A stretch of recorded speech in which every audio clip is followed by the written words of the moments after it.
ஆச்சி மசாலா. எந்த சமையலும் ருசி தேடும் ரகசியம். 20 ரூபாய்.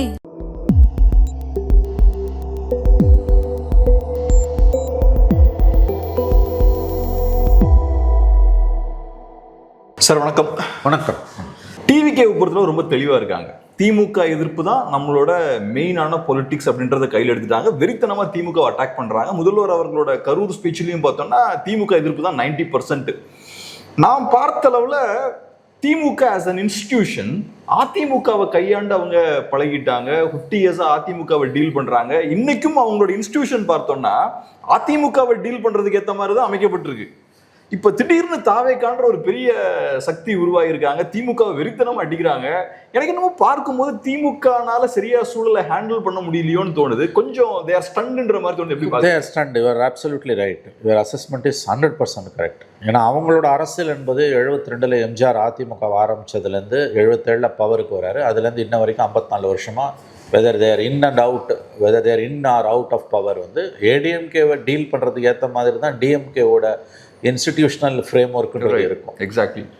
நான் அது வந்து இன்னைக்கு வந்து அண்டர் சீஜ். ஒரு புது எதிரி அவங்க எதிர்கொள்கிறாங்க. அந்த எதிரியோட ஏடிஎம்கேவோட ஃபைட் பண்ணும்போது பவரில் இருந்தாலும் எல்லாட்டையும் சில அன்டிக்ளேர்டு ரூல்ஸ் இருந்தது. இப்போ அதெல்லாம் எந்த ரூல்ஸும் கிடையாது. No norms or no rules, free for all. கையில் கிடையாது, எதை எடுத்தால் அடிச்சிக்கலாம். அந்த லெவலுக்கு வந்தாச்சு. ஐ திங்க் டிஎம்கேவோட டிஎன்ஏல இருக்கக்கூடிய ரெசிலியன்ஸுன்றது வந்து இதுக்கு பழகிக்கும். 1 இயர் டவுன் த லைன் அவங்க விஜய் எப்படி ஹேண்டில் பண்ணுறதுன்னு கற்றுப்பாங்க.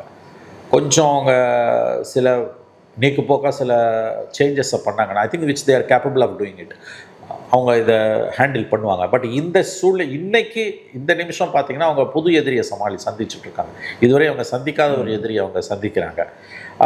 டிஎம்கேக்குள்ளேயும் ஒரு சன்னிங் போயிட்டுருக்குது. அது எல்லாமே வந்து உங்களுக்கு வந்து ஒரு ஃபார்மாலிட்டியை ரீச் பண்ணுற வரைக்கும், ஒரு செட்டில் டவுன் ஆகிற வரைக்கும் அவங்களுக்கு ஒரு சிக்கல் இருக்கும். But once it got settle down அவங்க இதை ஹேண்டில் பண்ணிவிடுவாங்கன்னு தான் எனக்கு தோணுது. ஏன்னா அவங்க their experts in their opposition politics. அவங்களோட பலமே வந்து எதிர்கட்சின்ற அந்த ஒரு ரோல் தான். எனவே these are all changing times. அதையும் நம்ம கவனத்தில் பார்க்கணும். டிஎம்கே வந்து has to shift its gear. அவங்க சில மாற்றங்களை செய்ய வேண்டியிருக்குது. பட் அவங்க கடந்த 50 வருஷமாக பார்த்த பாலிடிக்ஸ், 54 வருஷமாக பார்த்த பாலிடிக்ஸ்லேருந்து இது வித்தியாசமான பாலிடிக்ஸ் தான். அதில் எந்த விதமான சந்தேகமும் கிடையாது. அது என்ன சில சேஞ்சஸ் தேவைன்றீங்க? வெல், நீங்கள் அந்த சேஞ்சஸ் அவங்க பண்ணுவாங்க. நான் maybe it's a visual thinking. இல்லை இன்டர்னலாக பார்ட்டிக்குள்ளேயா? அதுக்காக பார்ட்டிக்குள்ளே தான். பார்ட்டிக்குள்ளேயும் சரி, ஆட்டிடியூட்லேயும் சரி. என்னோட ஹோப்புன்றது maybe hope or hope against the hope. அது எனக்கு தெரியாது. அது அவங்க தான் காலம்தான் பதில் சொல்லணும். அதுக்கு வந்து இது ஒரு புது எதிரி அவங்க சந்திக்கிறாங்க. அவங்க வந்து பல விஷயங்கள் புதுசாக நடந்துகிட்டு இருக்குது. ஒரு வித்தியாசமான சீஃப் மினிஸ்டர் தான் அவங்க பார்க்குறாங்க. இந்த கட்சி ஏன்னா வந்து பல இடங்களில் ஆர்கனைசேஷனல் ஸ்ட்ரக்சரே இல்லாமல் அவங்களால திமுக மாதிரி ஒரு பெரிய கட்சியை வீழ்த்தி காட்ட முடிஞ்சிருக்கு. ஸ்டாலின் அவர்களே சொன்ன மாதிரி வந்து போலிங் பூத்தில் ஏஜென்ட் இல்லை, கவுண்டிங் சென்டரில் ஏஜென்ட் இல்லை, அவங்க ஜெயிக்கிறாங்க. அது அப்போ வந்து ஒரு புது அரசியல் எவால்வ் ஆகிருக்குது. நெக்ஸ்ட் ஜென்ரேஷன் அவங்க தான் ஜென்சின்னு அவங்களும் மீட்டிங்லாம் போடுறாங்க. ஜென்சின்றது வெறும் வந்து வாய்ஸ் சொல் கிடையாது. அது வந்து நீங்கள் நினைக்கிற மாதிரி ஒரு 10 கூட்டம் போட்டெல்லாம் டெவலப் பண்ணுறது கிடையாது. ஆர்கனைசேஷனல் மாற்றம், ஆர்கனைசேஷனலி ஷஃப்லிங்ஸ் ஒரு பக்கம்னா ஆட்டிடியூடையும் மாற்றணும். கொஞ்சமாக திருந்தணும். ரொம்ப கண்ணியமாக சொன்னால் கொஞ்சமாக திருந்தணும். இல்லை எதுவுமே நாங்கள் செய்ய மாட்டோம், நாங்கள் இப்படியே தான் இருப்போம், வேம்போக்காக வேணால் வந்து சில மாற்றங்களை நம்ம செஞ்சுக்கலாமே ஒழிய பெரிய அளவில் கீழே ரூட்ஸில் வந்து மாற்றங்கள் இல்லைன்னு அவங்க தேவையில்லைன்னு நினச்சாங்கன்னா ஒன்றும் பண்ண முடியாது. அவங்க தோற்றுருவாங்க. ஏன்னா நியூ எனிமி அவங்க இப்போ சந்திக்கிற எனிமி வந்து ஒரு புது விதமான எனிமி. அந்த எனிமி வந்து திடீர்னு கொரில்லா அட்டாக் பண்ணிட்டு போகிறாங்க. இவங்களோட எல்லா கன்வென்ஷனல் மெத்தட்ஸுமே அங்கே தோற்று போகுது. நீங்கள் யோசிச்சு பாருங்கள். எனக்கு மீடியாவே வேணான்னு நினைக்கக்கூடிய ஒரு முதலமைச்சரை மீடியாவை கிட்டத்தட்ட இன்றைக்கும் தன்னோட கட்டுப்பாட்டில் வச்சுருக்கிற திமுக பவர் போய் 60 நாள் ஆகுது. இன்றைக்கும் தமிழ்நாட்டு media 90% over 90% of Tamil Nadu media both satellite and print media DMK கட்டுப்பாட்டில் தான் இருக்குது. விஜய் கிட்ட மீடியாவே இல்லை, எனக்கு மீடியாவே வேணான்றாரு. மெயின் ஸ்ட்ரீம் மீடியாவே எங்களுக்கு வேணான்றாங்க. இன்றைக்கி வந்து சிஎம் ஃபங்க்ஷன்லேருந்து கிட்டத்தட்ட ஒரு 75 கேமரா அந்த எல்லாரையும் தூக்கி வெளில போட்டாங்க. இத்தனைக்கும் தேவர் ப்ராப்பர்லி எஸ்டர்டே தேவர் ப்ராப்பர்லி ஸ்க்ரீன்டு. எல்லாரோட பேக்ரவுண்டு மெட்டீரியல்ஸ் கலெக்ட் பண்ணி ஐடி கார்ட்ஸ்லாம் செக் பண்ணி இன்றைய ஃபங்க்ஷனுக்காக ஃப்ரெஷ் ஐடிஸ் ஆர் இஷ்யூட் நேற்று. இன்றைக்கி காலையில் திடீர்னு ஃபங்க்ஷனுக்கு 1 ஹவர் முன்னால் எல்லா மீடியா பர்சன்ஸையும் தூக்கி வெளியில் போட்டாங்க. இதெல்லாம் கடந்த காலங்களில் நடந்துருதுன்னா பெரிய பிரச்சனையாக இருக்கும். சாலை மறியல் வரைக்கும் எல்லாம் போயிருக்கும். ஒன்றுமே இல்லை, சைலண்ட்டாக இருக்குது. இது எப்படி இவ்வளோ டோசையெல்லாம் மாறிட்டாங்க? அது கேட்கணும், நல்ல கேள்வி. அங்கே கேட்கணும், என்ன கேட்கக்கூடாது. Because I'm not in daily journalism. நீங்கள் ஆச்சரியமாக இருக்குது. இதெல்லாம் நடந்து ஜெயலலிதா, கருணாநிதி, யார் பீரியட்லையும் எடப்பாடி, ஸ்டாலின், யார் பீரியட்லையுமே இப்படி ஒரு media was thrown out. Social மீடியாவோட அந்த ரைஸுக்கு அப்புறம் மெயின் ஸ்ட்ரீம் மீடியாவோட அந்த லெவரேஜ் வந்து போயிடுச்சுன்னு நினைக்கிறேன். மெயின் ஸ்ட்ரீம் மீடியாவோட லெவரேஜ் போயிடுச்சு. இது வந்து மீடியா பர்சன்ஸை வந்து தூக்கி இந்த மாதிரி வெளியில் கடாசும் போது முந்திலாம் பப்ளிக் சப்போர்ட் கொஞ்சமாவது இருக்கும். இன்றைக்கி வந்து public are least bother about what's happening to media. மீடியாவுக்கு என்ன நடந்தாலும் மக்கள்கிட்ட அதுக்கு எந்த விதமான பாதிப்பும் இல்லை. இன்னும் சொல்ல போனால் இவங்களை இப்படி நடத்துறது கரெக்டாக தான் சொல்கிறாங்க. அதுக்கு என்ன காரணம்னு கேட்டிங்கன்னா, மீடியா ஆஸ் அன் இன்ஸ்டிடியூஷன் மக்களோட மரியாதையை டு அ லார்ஜ் எக்ஸ்டென்ட் இழந்துடுச்சு. மீடியா மேலே மக்களுக்கு இருந்த, மீடியான்றது இண்டிவிஜுவலாக இந்த மீடியா அந்த மீடியா சொல்ல, மீடியா ஆஸ் அன் இன்ஸ்டிடியூஷன், அது மேலே மக்களுக்கு இருந்த மரியாதை ஐ திங்க் ஓவர் 90% கொலாப்ஸ்ட். மக்கள் காசு கொடுத்தவங்க என்ன வேணால் செய்வாங்கன்ற லெவலில் தான் மக்கள் நினைக்கிறாங்க மீடியாவை பற்றி. அது டு அ லார்ஜ் எக்ஸ்டென்ட் உண்மை. அந்த கடந்த 5 வருஷத்தில் மீடியாவோட செயல்பாடு இந்த நிலைமைக்கு முக்கிய காரணம். இந்த பர்டிகுலர் டவுன்ஃபாலுக்கு I will squarely blame Stalin government. அப்படியே சம்சாகிரியாக மாறி போய் வாய்ஸ் ஆஃப் த ஸ்டாலின் கவர்மெண்ட்டாக, என்ன சொன்னால் சியர் லீடர்ஸ் ஆஃப் ஸ்டாலின் கவர்மெண்ட்டாக மீடியா மாறிச்சு. மெயின் ஸ்ட்ரீம் மீடியா ஷேம்லெஸ்ஸாக மாறிச்சு. எஸ்பெஷலி சேட்டலைட் சேனல்ஸ், பிரிண்ட்டு அதுக்கு அடுத்து வந்து நிற்கும். அப்போ இன்றைக்கி வந்து மீடியாவை வேணான்னு அவங்க முடிவு பண்ணுறாங்க. எங்களுக்கு சோஷியல் மீடியா போதும், மெயின் ஸ்ட்ரீம் மீடியாவே வேணாம், நீங்கள் என்ன வேணால் எழுதுங்க, என்ன வேணால் பேசுங்க, எங்களுக்கு கவலையே இல்லைன்னு ஓப்பனாகவே வந்து சீஃப் மினிஸ்டரே வந்து ஒரு ஸ்டாண்ட் எடுக்கிறார். மீடியா கிட்ட பேசாத ஒரு முதலமைச்சர், மீடியாவை பற்றி கவலையப்படாத ஒரு முதலமைச்சர் கேட்டால் மோடி பண்ணலையான்னு நீங்கள் கேட்குறீங்க. That's a wrong example. ஒரு தடவை கூட ஒரு மீடியா கிட்ட பேசலை. இப்போ நிறைய கேள்விகள் இருக்குது, இஷ்யூஸ் இருக்குது நிறையா பேசுறதுக்கு. திமுக எதிர்ப்பு மட்டுமே தாவேக்காவோட ஒரே பாலிசியாக வச்சு அவங்க நாட்டை ஆண்டுட்டு போயிடலாம், தமிழ்நாட்டை ஆண்டுட்டு போயிடலாம்னு நினைக்கிறாங்க. ராங். பட் அப்படி தான் அவங்க அதை ட்விஸ்ட் பண்ணுறாங்க. ஏன்னா அது எலக்ட்ரல் டிவிடென்ஸ் கொடுக்குது நீங்கள் சொன்ன மாதிரி. But there are scores of other issues. Life is too big. DMK மட்டும்தான் அரசியலா? அப்போ இதை பின் டவுன் பண்ணுற அளவுக்கு மீடியாவுக்கு பவர் இல்லை. தூக்கி 75 கேமரா வெளில போடுறாங்க, ஒன்றுமே பண்ண முடியும் உங்களால். அந்த டே இப்போ நாங்கள் எல்லாம் அந்த பீரியடில் இருந்தப்போ பார்த்தீங்கன்னா பாய்காட் வரைக்கும் போயிருக்கோம். நீங்கள் ஒரு மீடியாவால் விஜய் நிகழ்ச்சியை பாய்காட் பண்ண முடியுமா? பண்ண முடியாது. ஏன்னா ஒன் டிஆர்பி சம்மந்தப்பட்டது. என்னை வச்சு தானே நீ பிழைக்கிறேன்றாங்க, விச் இஸ் ட்ரூ. உங்களால் வந்து அதை பண்ண, எதிர்கட்சியாக இருக்கும்போதே பண்ண முடியல, ஆளுங்கட்சியாக இருக்கும்போது எப்படி பண்ணுவீங்க நீங்கள்? இப்போ எனக்கு என்ன கேள்வினா, நீங்கள் ப்ரெஸ்ஸை சந்திக்கணும்னு கூட சொல்லலை, உங்களை கவர் பண்ண போகிறாங்க உங்கள் ஸ்பீச்சை. அதை செய்கிறதுல உங்களுக்கு என்ன பிரச்சனை? ஏன் அவங்க வெளியேற்றணும்? அது சும்மா என்ன கவர் பண்ண போகிறாங்க? அது நியாயமான கேள்வி. நீங்கள் வந்து ப்ரெஸ்ஸை வந்து சந்திக்காமல் இருக்கிறது கூட சரி, உங்கள் ஓகே ஃபைன், ஒன்றும் பண்ண முடியாது. மைக்கிங் கேமராவும் போட போகிறாங்க. மைக்கிங் கேமரா போட போகிறோம். அதை தூக்கி வெளியில் போடுறாங்கன்னா எங்களுக்கு மீடியா வேணாம்னு நினைக்கிறாங்க. எங்களுக்கு மீடியா பார்த்தா கோவம் வருது. எனக்கு மீடியா பார்த்தா கோவம் வருது. மீடியா தூக்கி வெளில போடு. சரி, இதுக்கு மீடியா டு லார்ஜ் எக்ஸ்டென்ட் மீடியாவும் ஒரு காரணம் கேப்ரியல். நான் இதை நியாயப்படுத்தலை. That too being a media person நான் அதை நியாயப்படுத்த முடியாது. மீடியா பர்சனை இல்லாட்டி நான் நியாயப்படுத்த மாட்டேன். பட் இது யார் காரணம்? இந்த இன்ஸ்டிடியூஷனல் கொலாப்ஸ் இல்லை. இது வந்து மீடியா மேலே இருக்க மரியாதை இதுவரை இல்லாத அளவுக்கு தமிழ்நாட்டில் சதைஞ்சிருக்கு. அதான் 5 வருஷம் ஸ்டாலின் கவர்மெண்ட்டில், எடப்பாடி பீரியடில் they were against media was against Edappadi like anything. அப்பையும் திமுக கட்டுப்பாட்டில் இருந்தது. திமுக ஆட்சியில் இருக்கும்போதும் திமுக கட்டுப்பாட்டில் இருந்தது. இப்போ திமுக தோற்று விஜய் வந்த பிறகும் திமுக கட்டுப்பாட்டில் தான் இருக்குது. இந்த கொடுமை எங்கேயா கேட்பீங்களா? 10 வருஷமாக மீடியா திமுக கட்டுப்பாட்டில் தான் இருக்குது. எஸ்பெஷலி ஜெயலலிதா டெத்துக்கு பிறகு அவங்க எப்படி மீடியாவை மதிப்பாங்க? எங்களுக்கு மீடியா வேண்டாம்னு ஒரு ஸ்டாண்டை சீஃப் மினிஸ்டர் எடுக்கிறார். வேண்டாம், எங்களுக்கு வேண்டாம், நீங்கள் எங்களுக்கு வேண்டாம், நீ பாட்டும் வேலையை பாரு, எங்களுக்கு சோஷியல் மீடியா இருக்குது. அதனால தான் பார்த்தீங்கன்னா அவங்களுக்குன்னு ஒரு பேப்பர் கிடையாது, அவங்களுக்குன்னு ஒரு சேனல் கிடையாது. இன்றைக்கி ஒரு சின்ன ஸ்டேட்டில் கூட ஆளக்கூடிய கட்சிக்கு ஒரு சேனல் சொந்தமாக இருக்கும், இந்த ரூலிங் பார்ட்டிக்கு. இன்றைக்கி அது இல்லை தமிழ்நாட்டில். ஏதோ கட்சி பேப்பர் சேனல் ஆரம்பிக்க போகிறாங்க, அதெல்லாம் ஒன்றும் கிடையாது. எங்களுக்கு இட்ஸ் அ கான்ஷியஸ் டெசிஷன். எங்களுக்கு மீடியா வேணும். முதல்வர் சொல்கிற மாதிரி அவங்களுக்கு ஒரு சோஷியல் மீடியா வாரியர்ஸ் ஒரு பெரிய ஆர்மி இருக்கு. பெரிய ஆர்மி எங்களுக்கு இருக்குது. ஏன்னா வந்து அவங்க டு லார்ஜ் எக்ஸ்டென்ட் அவங்க கரெக்ட். ஏன்னா it's end of the satellite channel era. அப்படிதான் தோணுது. இப்போ ஆமாம், பெரிய ஒரு ஷிஃப்ட் நடந்திருக்கு. எங்களுக்கு வேண்டாங்க. யோசிச்சு பாருங்கள், என் media was structurally against TVK and media was திமுகவுக்கு ஜால்ரா போடுறதுல கின்னஸ் ரெக்கார்ட் படைத்த மீடியா இன்றைக்கி வந்து அது உங்களுக்கு எதிரான முடிவு வந்திருக்கும் போது என்ன பண்ணுறதுன்னு தெரியாமல் தவிக்குது. தூக்கி ஒரு சீஃப் மினிஸ்டர் ப்ரோக்ராமில் நீங்கள் சொன்ன மாதிரி வந்து ஜஸ்ட்டு கவர் பண்ண போகிறாங்க, கேமராமேன் மட்டும்தான். அதையே அலோவ் பண்ணாமல் அவங்க தூக்கி வெளியில் போடுறாங்க. நாங்கள் கொடுக்குற ஃபீடை நீங்கள் எடுத்துக்கோங்க, அவ்வளோதான். முடிஞ்ச நீ பாய்காட் பண்ணிட்டு பிளாக் அவுட் பண்ணிட்டு போய் என் மீடியா ஸ்பீச்சை நீ போடலான்னா போட்டு நான் என்ன சொன்னேன், ஒரு மெயின் ஸ்ட்ரீம் சேனல்ஸ் ஒரு 10 சேனல்ஸ் நீங்கள் பிளாக் அவுட் பண்ணுறாங்கன்னா கவர்மெண்ட்டு கொஞ்சம் டெதரிங் ஆகும், இறங்கி வருவாங்க, கொஞ்சம் வருவாங்க. அதெல்லாம் பண்ண மாட்டாங்க யாரும். இங்கே தான் இப்போ கியூ கட்டி போய் பார்க்க ஆரம்பிச்சிட்டாங்க. பார்த்தீங்கன்னா பாஸ்ட் 1 வீக்கில் வந்து news 7, news 18 Tamil, news Tamil, Polimer சேனல்ஸில், Thanthi TV 4 news channels, India Today, Deccan Chronicle, இவங்கெல்லாம் போய் பார்த்துருக்காங்க. Others are on the queue. இன்விடேஷனுக்கு waiting waiting for the invitation. அப்போ நீங்கள் போடுவாங்க தூக்கி. ஆகவே அது அந்த அப்போ வந்து சீஃப் மினிஸ்டர் மீடியாவை பார்க்கலன்றதை மீடியா வந்து ஒரு இஷ்யூவாகவே ரேஸ் பண்ண மறுக்குது.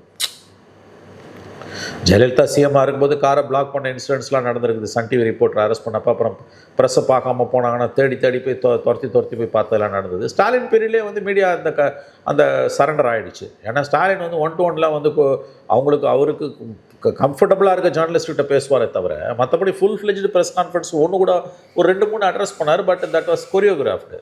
எழுதி கொடுத்ததை படித்தார் அவர் ஒன்றும் இப்போ ஃபுல் ஃப்ளெஜ்டு ப்ரெஸ் மீட் எல்லாம் ஸ்டாலின் பார்த்தது கிடையாது.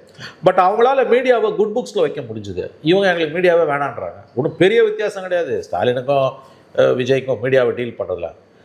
ஸ்டாலின் வந்து மீடியா பர்சன்ஸோட குட் ரேப்போவில் இருந்தார். மீடியா பர்சன்ஸ், ஜேர்னலிஸ்ட், அவங்கள வந்து ஃபீல்டு ரிப்போர்ட்டர்ஸ் அவங்கள வந்து குட் புக்ஸில் வச்சுருந்தார். They were kept in good humour. அவங்க நினச்சா பார்க்கலாம், ஃபோட்டோ போட்டுக்கலாம். அவங்க போய் ஃபாரினில் ஏதாவது பிஹெச்டி வாங்கிட்டு வந்தாங்கன்னா போய் கொடுத்து ஒரு சர்டிஃபிகேட் வாங்கி கொடுத்துட்டு அப்படியே அதை ஒரு ட்வீட் எடுத்து போட்டுக்கலாம். That's call keeping in good books. அதெல்லாம் இப்போ இல்லை. அந்த கோவம் தான் இவங்களுக்கு. இப்போ இதை பற்றி குதிக்கிறாங்கல்ல அவங்களுக்கு. ஓவரால் அவர் எங்கே பெருசை பார்த்தாரு? பார்க்கல. இவர் சுத்தமாக நீ எனக்கு வேணான்ட்டார். மீடியாவும் வந்து தன்னோட மரியாதையை வந்து மீடியா இன்ஸ்டிடியூஷன் மக்கள் மத்தியில் பெரிய அளவில் இழந்துடுச்சு. அது வந்து ஒரு சன்னிங் தான். அது வந்து அதில் பெரிய சேஞ்ச் வந்திருக்குது. சோஷியல் மீடியா வந்த பிறகு மெயின் ஸ்ட்ரீம் மீடியாவோட ரோலும் வந்து டிமினிஷ் ஆகுது. அப்போ வந்து தூக்கி போட்டு மீச்சா கூட கேட்கறதுக்கு நாதி கிடையாது. அதான் நான் அப்படி தான் பார்க்குறேன். தேவையில்லை மெயின் ஸ்ட்ரீம் மீடியாவோட தேவையில்லை. எனக்கு இல்லை.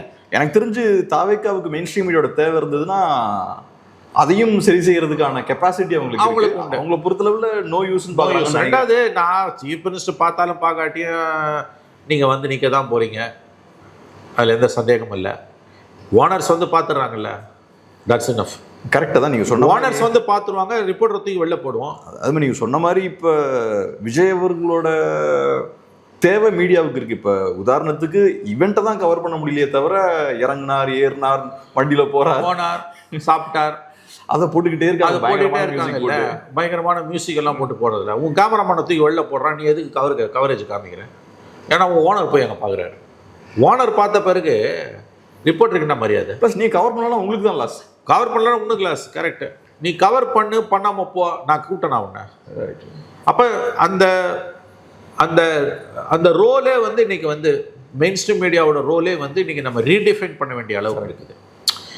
மெயின் ஸ்ட்ரீம் மீடியாவுக்கு இன்னமும் ஒரு முக்கியத்துவம் இருக்குன்றது விஜய்க்கும் தெரியும், அவரோட அட்வைசர்ஸ்க்கும் தெரியும், கவர்மெண்ட்டுக்கும் தெரியும். அது எங்கெல்லாம் அவங்க ஹேண்டில் பண்ணிட்டு தான் இருக்காங்க, சும்மா ஒன்றும் இல்லை. பட் அந்த பழைய உன்னோட மரியாதை அதெல்லாம் கிடையாது. உனக்கு எதுக்கு அது கொடுக்கணும்? அதான் சொன்னேன் இல்லைங்க, ஓனர் பார்க்குறாருங்க, கேமராமேனை தூக்கி வெளில போடு. என் கேமராமேனை தூக்கி நீ எப்படி வெளில போட்டேன்னு ஓனர் இல்லை கேட்கணும். கோயங்காவாக இருந்தால் உன் கதை முடிஞ்சுது. கோயங்கா ரொம்ப கேஷுவலாக அவரோட யாரோ ஒரு ஃப்ரெண்டு பேசிகிட்டு இருக்கும்போது ஸோ லெஜெண்டரி ஸ்டோரிஸ். அந்த பீட் பார்க்குற ரிப்போர்ட்டர் வந்து is very close with that political party அந்த லீடர்ஸ். அதனால் all information coming on. Next day he sacked that reporter. என் ரிப்போர்ட்டர் போய் வந்து பாலிட்டிஷியன்ஸோட உள்ள க்ளோஸாக மாறுறான்னா ஹி லூசஸ் இஸ் ஷீன். அவரோட ஃபோட்டோ, அவரோட பேர், அவரோட பேப்பரில் வந்து ரேரஸ்ட் ஆஃப் ரேர் அக்கேஷனில் தான் வரும். இப்போ சில பேர் இருக்காங்கல்ல, அவங்க எடிட்டராக இருந்தாங்க, இப்போ அந்த பத்திரிகையோட ஒன் ஆஃப் த டைரக்டர்ஸாக இருப்பாங்க. வாரத்தில் 3 நாள் வந்து அவங்க ஏதாவது ஒரு ஃபங்க்ஷனில் கலந்துக்கிட்டாங்கன்னா அவங்க ஃபோட்டோ, அவங்க பேரெல்லாம் வரும். கரெக்ட். ஒரு ஆனால் அவங்க வந்து ஜேர்னலிஸ்டிக் எத்திக்ஸை பற்றி அவங்க பேசுனாங்கன்னா சும்மா நமக்கு அப்படியே ரோமங்கள்லாம் சிலிருக்கும், அப்படியே த்ரில்லிங்காக இருக்கும். ஆனால் அவங்க ஃபோட்டோ எது நடந்தாலும் இன்டலெக்சுவல் ப்ராப்பர்ட்டி ரைட்ஸு, ஏஐ, அது மட்டும் இல்லை, எங்கன்னா ஒரு ஒரு காஃபி கிளப்பில் வந்து எக்ஸ்ட்ரா டாய்லெட்டு திறந்தாங்கன்னா கூட வந்து அவங்க அங்கே வந்து ரிப்பன் கட் பண்ணி நிற்பாங்க. அவங்க தான் வந்து former editors of that news paper, present one of the directors of that குரூப்பாக இருக்கும். இதெல்லாம் நீங்கள் கோயங்காவோட கம்பேர் பண்ணி பார்த்தீங்கன்னா வந்து காரி துக்கணும்னு தோணும் உங்களுக்கு வந்து. அந்த அந்த நாட்கள் கடந்து போச்சு இன்றைக்கி. இப்போ அதுலேருந்து ஆரம்பிக்குது இந்த டவுன்ஃபால். அப்படி நீங்கள் பார்க்கும்போது மெயின் ஸ்ட்ரீம் நான் தான் சொல்கிறேன், கரெக்டாக சொல்கிறேன்ல, கேமராமேனை தூக்கி வெளியில் போடுறீங்க, ஓனர் வந்து பார்த்து பூங்கொத்து கொடுக்குறாரு.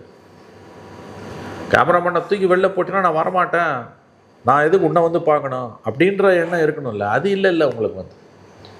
நீங்கள் வெறுமனே அட்வர்டைஸிங் மட்டும் இல்லைங்க, உங்களோட மற்ற பிஸ்னஸுக்காக நீங்கள் டிபெண்ட் ஆகிருக்கீங்க. ஸோ அந்த என்னைக்கு அந்த காம்ப்ரமைஸ் ஆகுதோ, நீங்கள் when you become part of the system உங்களுக்கு மரியாதை இருக்காது. கடைசியாக ஒரே ஒரு விஷயம் சார், இப்போ நீங்கள் சொன்ன மாதிரி திமுகவை பொறுத்தளவில் இப்போ உருவாயிருக்கக்கூடிய இந்த சூழலுக்கு ஏற்ற மாதிரி தங்களை அடாப்ட் பண்ணிக்கக்கூடிய, தக்க வச்சுக்கக்கூடிய வேலைகள்லாம் அவங்க பார்த்துட்டு இருக்காங்க. இந்த ஜென்சி கூட்டம்லாம் நடத்துகிறாங்க. இதெல்லாம் எப்படி பார்க்குறீங்க? இந்த ஜென்சி கூட்டம்லாம் ரெண்டு வகையான பார்வை இருக்குது. ஒரு ஒரு ஒரு கூட்டம் என்ன சொல்கிறாங்கன்னா, நல்ல முன்னெடுப்பு, உடனே டக்குன்னு ஆக்ஷன் எடுக்கிறாங்கன்றாங்க. இன்னொரு சைடில் இல்லை, இது ஒன்றும் பெரிய ஆர்கானிக்காக இல்லை பார்க்குறதுக்கு, இது வந்து ரொம்ப ஃபோர்ஸ் பண்ணி திணிக்கப்பட்டதாக இருக்குது இந்த ஜென்சி கூட்டம்லாம் பார்க்கும்போது, இப்படிலாம் பண்ண முடியாதுன்றாங்க. எப்படி பார்க்குறீங்க? நான் ஒரு விஷயம் அவங்கள பாராட்டுவாங்க திமுகவை, அட்லீஸ்ட் வந்து கோர்ஸ் கரெக்ஷனுக்கான அவசியம் இருக்குன்றதை அவங்க புரிஞ்சுக்கிட்டாங்க. அந்த முன்முயற்சி முன்னெடுப்பே அண்ணா திமுக கிட்ட இல்லை. ரெண்டு பேருமே தோற்கடிக்கப்பட்டிருக்காங்க. திமுக அண்ணா திமுக ரெண்டு பேரும் தோற்கடிக்கப்பட்டிருக்காங்க. பைபோலார் பாலிட்டிக்ஸ் உடச்சி எறியப்பட்டிருக்கு. அண்ணா திமுகலேருந்து வாக்குகளை அள்ளி இருக்கிறார், திமுகவிலிருந்து சுரண்டி இருக்கிறார். சார், ஏடிஎம்கே பொறுத்தளவில் இப்போ அவங்களோட ப்ரையாரிட்டி ஃபால் ஆஃப் விக்கெட்ஸை ஸ்டாப் பண்ணும். அது சரமாரியா விக்கெட் போயிட்டு இருக்கு. ஆமாம், யார் உள்ள யார் வெளியிலே தெரியல. மீட்டிங்ல அவங்க யோசிக்க வாட் எவர் இட் இஸ் நான் வந்து அந்த தேவை இருக்கு இல்லைங்க. நீங்கள் அது விக்கெட்டு போகுதுன்றதுக்காக வந்து கோர்ஸ் கரெக்ஷன் பண்ணாமல் இருக்க முடியாது. விக்கெட் போனாலும் நீங்கள் வந்து பண்ண வேண்டியதை பண்ணி தான். திமுக கிட்ட வந்து அவங்க வந்து உணர்றாங்க, அட்லீஸ்ட் ஒரு பெரிய டெக்டானிக் ஷிஃப்ட் நடந்திருக்குன்றதை வெளியில் ஒப்புக்கொள்ளாவிட்டாலும் அவங்க வந்து வெளியில் வந்து அல்காரிதம் வந்து அவங்க இது பண்ணிட்டாங்க, மேனிப்புலேட் பண்ணிட்டாங்க, இன்ஸ்டாவில் வந்து மேனிப்புலேட் பண்ணிட்டாங்கன்னு கதை இருந்தாலும் உள்ளுக்குள்ளே வந்து those at the helm of as policy makers DMK உள்ளே இருக்கவங்களுக்கு தெரியுது something serious has happen, we have to address it. ஒரு முயற்சி இருக்குதுங்க, அது உண்மையிலே பாராட்டணும் உங்களுக்கு. சரி, அந்த முயற்சி போதிய அளவுக்கு இல்லைன்றது தான் நம்முடைய கவலை. ஏன்னா ஒரு வலுவான எதிர்க்கட்சி ஜனநாயகத்துக்கு ரொம்ப ரொம்ப அவசியம். பல தடவை பேசின மாதிரி வந்து ஒரு ரோபஸ்ட் டெமோக்ரஸிக்கு, ஒரு வளமான வலிமையான ஜனநாயகத்துக்கு ஆளும் கட்சி பலவீனமாக இருக்கலாம், எதிர்க்கட்சி கண்டிப்பாக பலவீனமாக இருக்கக்கூடாது. So a strong DMK is in the interest of Tamil Nadu. எனக்கு அதில் எந்த சந்தேகமே இல்லை. அவங்க ஒரு வலுவான எதிர்க்கட்சியாக இருப்பது தமிழ்நாட்டுக்கு, திமுக ஒற்றுமையுடனும் வலுவுடனும் இருப்பது தமிழ்நாட்டுக்கு ரொம்ப ரொம்ப அவசியம். பட் அன்ஃபார்ச்சுனேட்லி வந்து அவங்களோட குறைகளை பற்றி கவலைப்படலை. அவங்க மேம்போக்காக சில பூச்சி வேலைகளை செய்கிறாங்க. உள்ளுக்குள்ள சிக்கல் இருக்குதுன்னு அவங்களுக்கு தெரியுது. ஒரு ஜெனரேஷனல் சேஞ்ச் தேவைப்படுது. அது அவ்வளோ ஈஸியும் இல்லை. அங்கே வந்து எல்லா மாவட்ட செயலாளருமே வந்து பழந்தின கொட்டப்பட்டவங்க, 40 வருஷம் 50 வருஷம் 60 வருஷம். For example you take Duraimurugan, 50 வருஷமாக எம்எல்ஏ. எப்படி கேப்ரியல் ஒருத்தர் 50 வருஷமாக ஒரு டிஸ்ட்ரிக்டில் எம்எல்ஏ, இன்றைக்கி அவர் மகன் வந்து 2வது டேர்ம் எம்பி. அவர் தோத்தப்ப பட்டாசு வெடிச்சு கொண்டாடுறாங்க திமுககாரன். அண்ணா திமுககாரன் தாவேகாரன் இல்லை. துரைமுருகன் தோத்தா ஸ்வீட்டு கொடுத்து பட்டாசு வெடிச்சு கொண்டாடுறது திமுககாரன், வேலூரில் காட்பாடியில் இருக்க திமுககாரன். அப்போ இந்த மாதிரியான சிக்கல்களை எப்படி ஹேண்டில் பண்ண போகிறாங்கன்றது ஒரு முக்கியமான கேள்வி. பட் அவங்கக்கிட்ட நான் பார்க்குற ஒரு பாசிட்டிவிட்டின்றது, ஒரு young generation, young crop of people, youngsters இருக்காங்க, ரொம்ப படித்த பசங்களே இருக்காங்க, doctors. I'm really surprised. Highly qualified doctors, engineers, lawyers, very good team of lawyers, chartered accountants, பல தொழில்கள் பண்ணக்கூடிய ஆண்டர்ப்ரெனியர்ஸ் இருக்காங்க. ஸோ ஒரு மாற்றத்துக்கான ஒரு ஒரு தேவை இருக்குன்றதை அவங்க புரிஞ்சுக்கிட்டாங்க. பட் எந்த லெவலுக்கு சாதிக்க முடியும், இதை ஒரே நேரத்தில் இவங்களெல்லாம் தூக்கி வெளியில் போடவும் முடியாது, அதே நேரத்தில் இந்த செட்டப்பை வச்சுட்டு அவங்களால விஜயை எதிர்கொள்ளவும் முடியாது. ஸோ அவங்க தேர் இன் டீப் கன்ஃபியூஷன். ஒரு முயற்சி ஆனால் அங்கே எடுக்கப்படுது. ஒரு தவறுகள் நிகழும்போது any government will go unpopular day by day, 1 year or 2 years down the line அவங்களோட பாலிடிக்ஸ் அக்ரெசிவாக பண்ணுவாங்கன்னு தான் நான் நினைக்கிறேன். பட் அவங்க கோர்ஸ் கரெக்ஷன் பண்ணாங்கன்னா அவங்களுக்கும் நல்லது, தமிழ்நாட்டுக்கும் அது நல்லது. அருமையான ஒரு பேட்டிக்கு ரொம்ப நன்றி சார்.